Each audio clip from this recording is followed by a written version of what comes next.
It's The Line of Fire with your host, activist, author, international speaker, and theologian, Dr. Michael Brown. Your voice of moral, cultural, and spiritual revolution. Get into The Line of Fire now by calling 866-34-TRUTH. Here again is Dr. Michael Brown.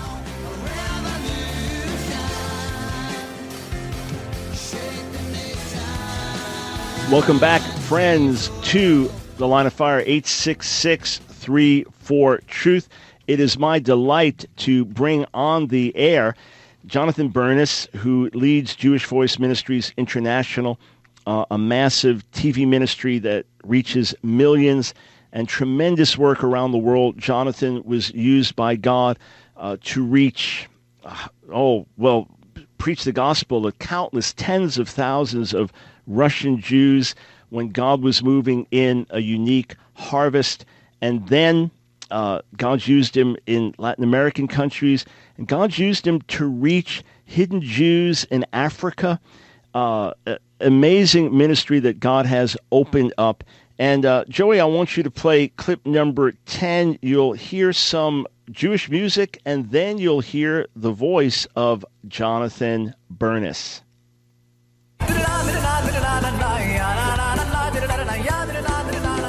I think one of the great satanic cover-ups in history is covering up the true nature of the church. The roots of the church are Jewish.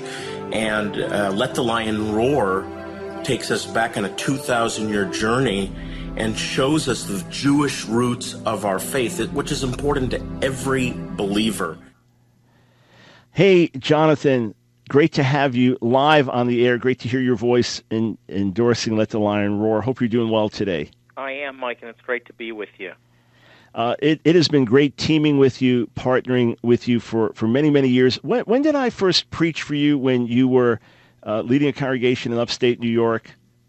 Oh, my goodness. That brings back memories. Back in 1985, 86, you were preaching, I remember, in that round chapel in Bethel Full Gospel Assembly in Rochester, New York, before we bought our own facility, which, before 1980, was 86, 85, in those years. And, gosh, I remember those meetings so well.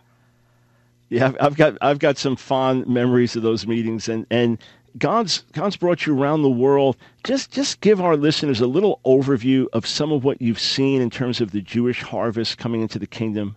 Sure. Well, in 1990, I went to Russia for the first time. This is while it was still the Soviet Union, and I saw an openness with all people, but particularly Jewish people that I encountered. It seemed like everywhere I went in St. Petersburg in Russia for the week that I spent there, I met Jewish people open to the gospel. They invited me into their homes without even knowing me, and they invited their extended family, and I led dozens of Jewish people to the Lord. Now, up to this time, Mike, it had been one by one. If you had 5 Jewish people come to faith in a year, it was a great breakthrough. But here in 1 week, I was leading dozens of Jewish people to the Lord, and that led to ongoing trips to Russia and Ukraine.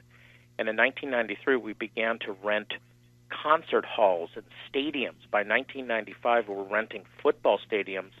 And understand, these are primarily Jewish people coming to an event where they knew they were going to hear about Jesus. And there was this incredible openness throughout the 90s. I had the opportunity to share at these events, at 20 events in stadiums and music halls, with over 200,000 people, at least half of them Jewish, and more than 50% responded in the altar calls and prayed with us. I just came back from Ukraine, Mike. I was in Kiev, and we rented the same concert hall that we rented 20 years ago. Same phenomenon. We packed the place. This is a 4,000-seat hall, completely filled night after night, with hundreds being turned away, if not thousands, about half Jewish. I heard the roar. It was the roar of the Lord who is the Lion of the tribe of Judah. That's the voice of Derek Frank, who produced and scripted the docu-drama Let the Lion Roar. He was on the Line of Fire with me yesterday. It was a compelling interview. You can hear the conviction in his voice. My joy to welcome to the Line of Fire Jonathan Bernis, who leads Jewish Voice Ministries International. Jonathan, what was your life like? What were you doing before you got saved? Well, I was a college student, and like most college students in that era, I was experimenting with drugs. I was just enjoying life, and I was really, in looking back and evaluating what was going on, I was really searching for meaning to my life. I knew there was more than just this life. Eat, drink, tomorrow we die. I knew there was something more, and I was looking in all the wrong places. You know, Mike, the Jewish population worldwide is 0.25%, which is a true minority. But if you look at the cults and the occult, you see disproportionate numbers of Jewish people because we Jews are searching for something. I think we have this void that we're looking to fill without even realizing, and that's what was happening with me. And how far did your drug use, drug dealing go? Gosh, pretty far. I don't talk about it very much, but I was dealing a lot. I would have ended up, had I been arrested, I think, Mike, I would have either ended up in jail or dead if the Lord didn't change my life. I was dealing large quantities of drugs. I was using large amounts of drugs. I was traveling around with the Grateful Dead for a period of time, and I did a lot of very foolish things. Again, God was protecting me, and there was so many close calls with the law, and it was only because of God's grace that I'm here now. And God delivered you and then saved you. It's quite a dramatic testimony. Of course, many things I can relate to that God spared me from in my drug days and drug dealing days, and it's only by His mercy that we're here. I think we have a very similar testimony in so many ways. Yeah, and God's mercy broke in. What about the fact that, well, you're Jewish, and Jews don't believe in Jesus? Obviously, you were not a religious Jew, neither was I. We wouldn't have been doing what we were doing if we were religious Jews at that point. But did you have to overcome the issue of, but I'm a Jew, and Jews don't believe in Jesus? My answer is yes and no, which is a good Jewish answer. I would say through my high school years and my involvement with a group called Young Life, and there was a lot of people I really liked in this group, and I went to some of their camps. But whenever I heard the gospel, when anyone shared with me, or one of the speakers talked about this amazing man who could walk on water and heal the sick and raise the dead, I was very intrigued. But whenever they personalized it, I immediately let them know I'm Jewish, and we Jews don't believe in Jesus. See, while I wasn't raised in a very, very orthodox or religious home, there was a very, very strong sense of Jewish identity that was just inbred in my kishkas, in my guts. You're Jewish, and you're born a Jew, and you'll die a Jew. And sadly, Mike, whenever I told people I'm Jewish, they always apologized, which reinforced my erroneous idea that Jesus wasn't for me as a Jew.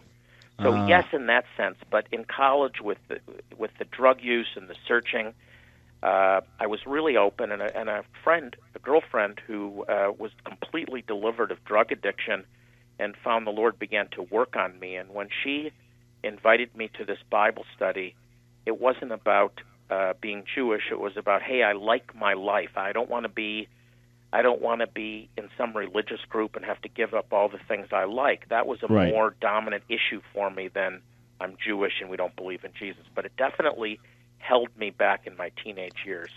Yeah, and pretty much paralleled with me, as I've said, my biggest issue was pride. The second was drugs and the lifestyle I didn't want to give up. And then third was being Jewish. But then once we come to faith, we're bombarded with these things.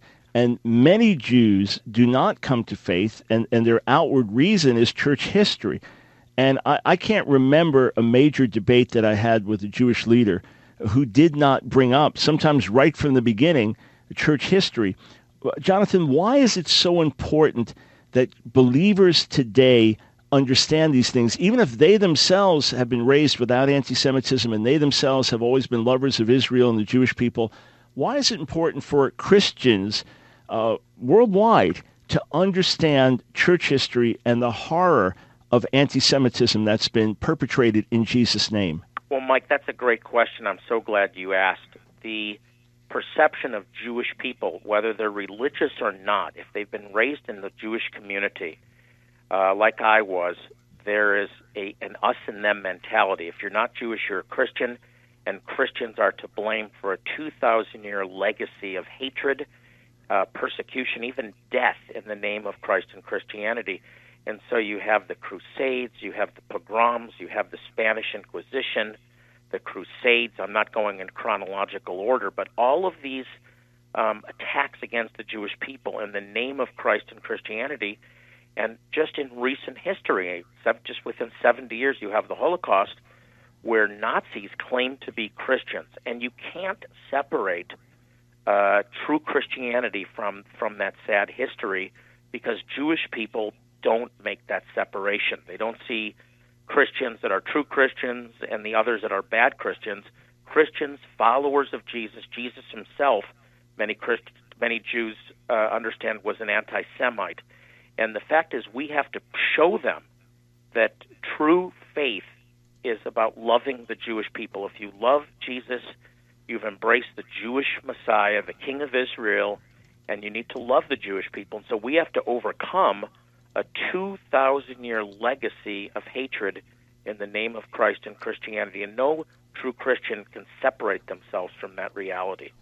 All right, the new docudrama, Let the Lion Roar, I could say you literally make an appearance on it in terms of being one of a number. Folks will have to see it to know why I say it with a smile, that Jonathan makes an appearance, as does Paul Wilbur and others. Why do you think this resource is particularly important and especially useful at a time like this? Well, I think it's a fascinating piece of work, first of all. I watched it for the first time shortly after it was completed. I was really amazed at Sid's role. Our mutual friend, Sid Roth, did an incredible job. But I think it raises this important issue that I don't think Christians realize is so significant, and that is the rejection of the Jewish roots of the faith. And it's very, very significant, Mike, that Jesus was Jewish, that all of the first apostles were Jews. They brought the gospel around the world. The gospel is to the Jew first, and the restoration, I believe, of this truth and combating replacement theology is critical to the Lord. We're living in a time where this is becoming front and center, and I like the docudrama because it brings out this truth that needs to be something that's relevant for every Christian, even if they don't have any particular interest in going to Israel, they or loving the Jewish people. They need to understand this truth because it matters to God. And what does Paul address concerning that in Romans the 11th chapter? I mean, he deals with this head on, warning Gentile believers not to boast against the branches, and talking about the significance, the spiritual significance of Jewish people being regathered to the Messiah. What's your take on that in terms of why that's important, just for spiritual health for the church as a whole? Great question again, and there's two reasons. We both love Romans 9 through 11, and there's 2 points in Romans 11 that I really want to make note of. The first is he talks about the connection between the salvation of Israel and their rejection and the gospel then going to the Gentiles and their salvation. And he says, if their rejection brought you, the Gentile, salvation, what's going to happen when they come back? And he tells us the answer. He says it will bring life from the dead. So regardless of how you understand that, there's something profound about the Jewish people being restored, and there's some connection spiritually between the salvation of the Jewish people and the salvation of the nations. That's one thing, Romans 11 through 15. The other is in verse 25, where we're told that a blindness in part has happened to Israel until a set time in history when the blindness will come off of the eyes of the Jewish people. He tells us it's when the times of the Gentiles or the fullness of the Gentiles comes in, and then Israel will be saved. And then what follows should be important to every Christian listening. Then the Messiah will come. The Redeemer will come to Zion. So again, not only does he connect the salvation of the nations with the return of the Jewish people, but he connects the return of Jesus with the blindness coming off of the eyes of the Jewish people. Exactly, which means if you want to see Jesus return, you need to have a heart for world missions, for the fullness of the Gentiles, and you need to have a heart for the salvation of Israel. This matters. If you want to see Jesus, this matters. Jonathan, God's really used you on the front lines of Jewish evangelism. Did you feel a calling like this when you were first saved, or did this just kind of happen and you were amazed to see the journey? Well, I think it was a progression, Mike. We've both been on pilgrimages together, and this is truly a walk, a lifetime walk with the Lord. So I would say this, that within months of being born from above, being born again, I knew that God was calling me to devote my life to service, and I didn't know what that meant. And it's kind of funny, I only could identify with the Catholic priesthood. I didn't know anything else. I visited Catholic churches with friends back in Boy Scouts for a project, and I knew that the priesthood had a commitment to celibacy and obedience and poverty, which was very different than my plan for my life. I was a business major studying in college, and so that was very frightening for me and the opposite of what I wanted for my life. So I really ran for a while because I thought I was being called to the priesthood. I later learned what that meant when I stopped running, that he was calling me back to my own people. That was clear again very early on in my walk with the Lord. I didn't know it would evolve into the opportunities that he's given me. He graciously led me to the right place at the right time. But I led a Messianic Jewish congregation for 9 years, and that was really a preparation for the opportunities that he's opened to serve him in Russia and the former Soviet Union and South America and India and so on. It's really been an incredible ride. Let me just say one thing about our website. There's a great deal of material for the Jewish seeker, and a lot of that material is from you.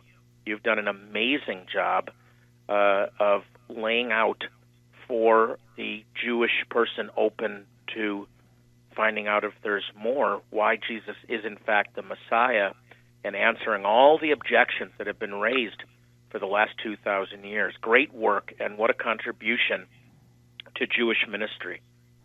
Oh, well, Jonathan, thank you for the kind words, and thank you from the bottom of my heart for the partnership over the years, the many ways you supported us and helped us to do what we're doing, so we get to reap this fruit together. And, you know, for my listeners, I asked Jonathan about his own life because he's reaching literally millions of people.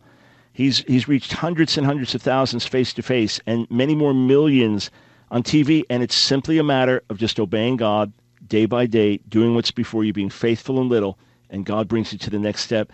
Jonathan, we've just got a couple of minutes, but I am struck by the hostile reaction in some circles when we talk about anti-Semitism in church history.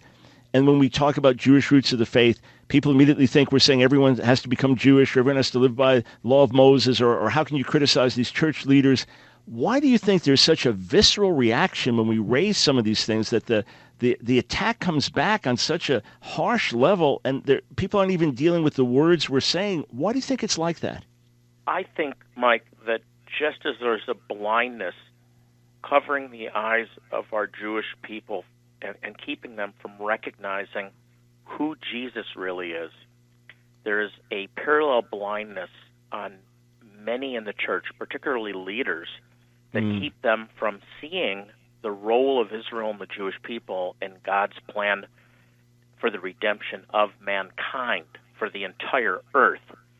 The Jewish people played a key role in the coming of Christ. They'll play an equally important role in the return of Christ to this earth, and I think the enemy wants that to prevent that.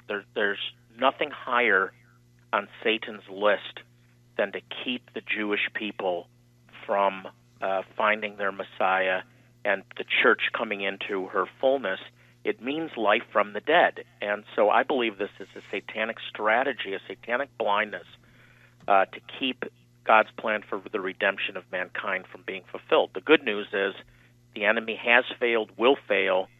The blindness will come off of the eyes of the church as it comes off of the eyes of the church, that it comes off of the eyes of the Jewish people, and they recognize Jesus as their Messiah. But the church, Mike, plays a key role in that happening. It's the church that is to provoke the Jewish people to jealousy. And both of us are here today serving the Lord because of faithful Christians. That's right. That were able to share the gospel with us, that were bold, and they told us about Jesus. We've come to discover him as Yeshua, and that's happening all over the world now in greater and greater numbers. Yeah, and in point of fact, these Gentile Christians who provoked us to jealousy, who had God's life and spirit in them, they were not trying to be Jews. They were not dressing as Jews and saying, hey, look, we're more Jewish than you are. What they were was connected to God, and they had their sins forgiven and had a real relationship with him, and you didn't, and I didn't, and that's what brought us to the Lord, them being Jesus people. Absolutely. And they knew God, and I didn't.